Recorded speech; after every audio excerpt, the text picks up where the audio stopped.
It comes so suddenly that it leaves unsuspecting families devastated in its wake. It hits so forcefully that those affected by it are left forever scarred. It happens once every 11 minutes in the United States, and it affects tens of thousands of Americans each year. Hello, my name is Senator Marianne Moore of Washington County, and I'm joining you today for this week's Republican radio address to talk about a topic that has taken too many lives in Maine. I want to discuss suicide. September is National Suicide Prevention Month, and it highlights one of the toughest topics many don't really want to talk about, but we simply can't avoid. I say that because we should want to explore why and how suicide happens in an effort to spare more families from being impacted by it.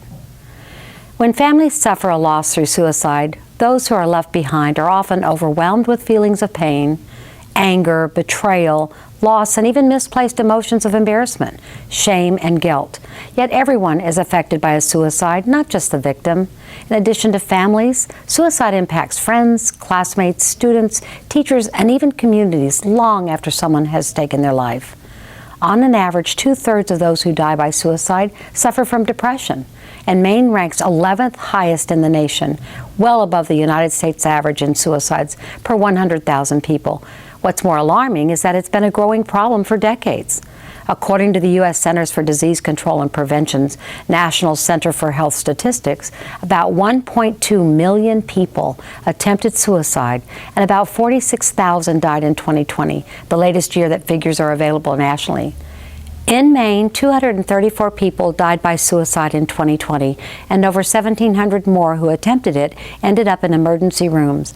While 2021 figures haven't been finalized yet, suicide attempted related ER visits rose across the state last year to about 1,900, and suicide has increased by 30% since 1999, which led to it becoming the second leading cause of death for those aged 15 to 44.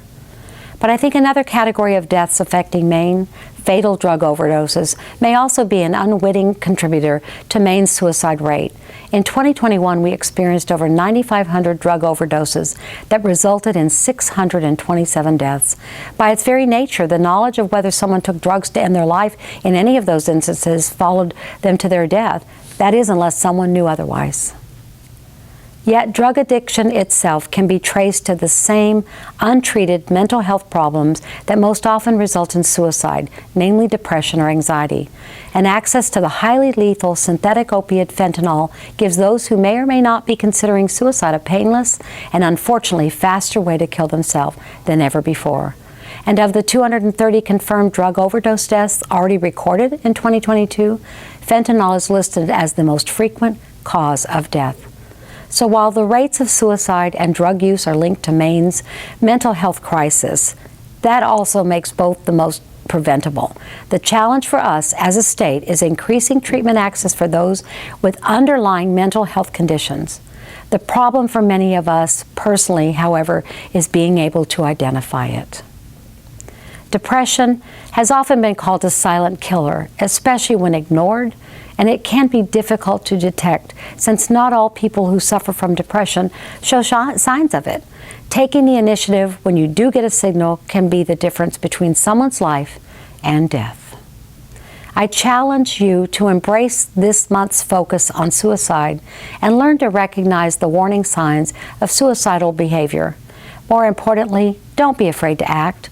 Simply talking to your loved one or friend or showing empathy is enough to prevent them from contemplation, and it gives both of you a chance to seek intervening counseling or treatment before it's too late. And if you are the one thinking about harming yourself, get help by calling 988 immediately. There is no shame in seeking help. It's the bravest thing that you can do. Again, I'm Senator Marianne Moore of Washington County, and I thank you for joining me for this very important topic.